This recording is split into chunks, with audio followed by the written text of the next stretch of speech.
இட்லி தோசைக்கு மாவு இல்லையா, கவலையை விடுங்க, இதை ட்ரை பண்ணி பாருங்க. ரொம்ப ரொம்ப சிம்பிள், ரொம்ப ரொம்ப டேஸ்டா இருக்கும். இட்லி ரவான்னு கடையில கிடைக்கும், அது வாங்கிக்கோங்க. அப்படி இல்லாட்டி பச்சரிசியை களைஞ்சு இந்த மாதிரி காய வச்சு அதை மிக்சியில போட்டு உடைச்சு கூட நம்ம செஞ்சுக்கலாம். இது ரொம்ப ரொம்ப ஈஸி, நம்ம வீட்லயே பண்றது.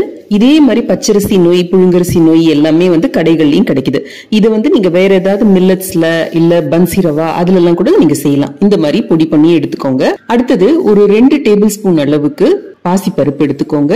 1 டேபிள் ஸ்பூன் அளவுக்கு கடலை பருப்பு எடுத்துக்கோங்க. அதுல தண்ணி விட்டு ஒரு 10 நிமிஷம் ஊற வச்சீங்கன்னா போறோம்.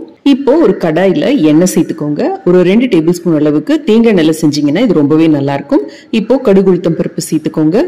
கூடவே ஒரு 1/2 டீஸ்பூன் அளவுக்கு சீரகம், 1/2 டீஸ்பூன் அளவுக்கு வெள்ளை எள்ளு சேர்த்துக்கோங்க. ஒரே ஒரு காஞ்ச மிளகாய் சின்ன சின்ன பீஸா கட் பண்ணி சேர்க்கிறேன்னா கடுகு பொரிய ஆரம்பிச்சோடனே இதுல பொடியா நறுக்குன வெங்காயம் 1 சேர்த்துக்கோங்க. சின்ன வெங்காயம் சேர்த்தீங்கன்னா டேஸ்டா இருக்கும், இல்ல பெரிய வெங்காயம் கூட சேர்த்துக்கலாம். இது கூடவே ஒரு பச்சை மிளகாய் பொடியா நறுக்கி சேர்த்துக்கோங்க. ஒரு சின்ன துண்டு இஞ்சியும் பொடியா நறுக்கி சேர்த்துக்கோங்க.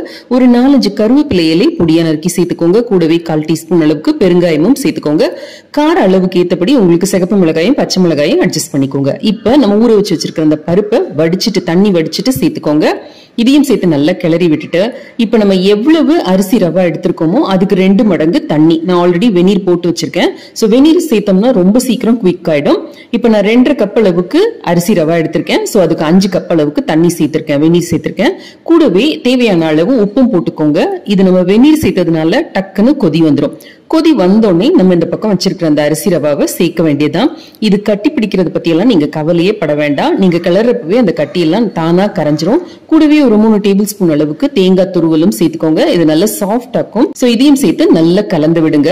ஹை தீல இது வரைக்கும் வச்சிருந்தீங்கன்னா கூட இப்ப லோ தீக்கு மாத்திட்டு கிளறி கொடுக்க ஆரம்பிங்க. ஒரு 5 நிமிஷத்துல இது நல்ல கெட்டியாயி உப்புமா பதத்துக்கு வந்துடும். சைட்ல எல்லாம் ஒட்டாம நல்லா இந்த மாதிரி திரண்டு வரும். ஒரு ஈர கை வச்சு தொட்டு பாத்தீங்கன்னா கையில ஒட்டாது. இதுதான் பதம். இந்த பதம் வந்தோடனே அடுப்பு விட்டு ஆஃப் பண்ணிட்டு ஒரு பிளேட்ல கொட்டி நல்லா இந்த மாதிரி ஆற வச்சிடுங்க. கை பொறுக்கிற சூடு வந்தோடனே கொஞ்சம் கொஞ்சமா எடுத்து கையில அப்படி லைட்டா உருட்டி கொடுத்தீங்க அப்படின்னா நல்ல அந்த ஷேப் ஈஸியா வரும்.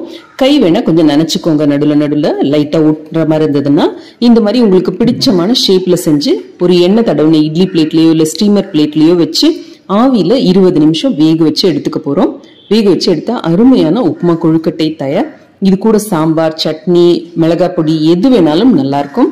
ரொம்ப டேஸ்டா இருக்கும். கண்டிப்பா ட்ரை பண்ணி பாருங்க. இதுல உங்களுக்கு விருப்பம்னா உங்களுக்கு பிடிச்ச வெஜிடபிள்ஸ், கேரட்டோ இல்ல பீன்ஸோ பட்டாணி இந்த மாதிரி எந்த வெஜிடபிள் வேணாலும் சேர்த்துக்கலாம். நம்ம தேங்காய் சேர்த்துக்கிறதுனால இது ரொம்ப நேரத்துக்கு சாஃப்டா இருக்கும். ஸோ நீங்க மார்னிங் பிரேக்ஃபாஸ்ட்டுக்கு, நைட் டின்னருக்கு, நடுவில் ஈவினிங் ஸ்நாக்ஸாவோ இல்ல லஞ்சுக்கு கூட பேக் பண்ணி அனுப்பலாம். நல்லா இருக்கும். கண்டிப்பா ட்ரை பண்ணி பாருங்க. அன்பா இதை உங்களுக்கு செஞ்சு கொடுத்தவங்களுக்கு ஒரு தேங்க்யூ சொல்லிட்டு என்ஜாய்.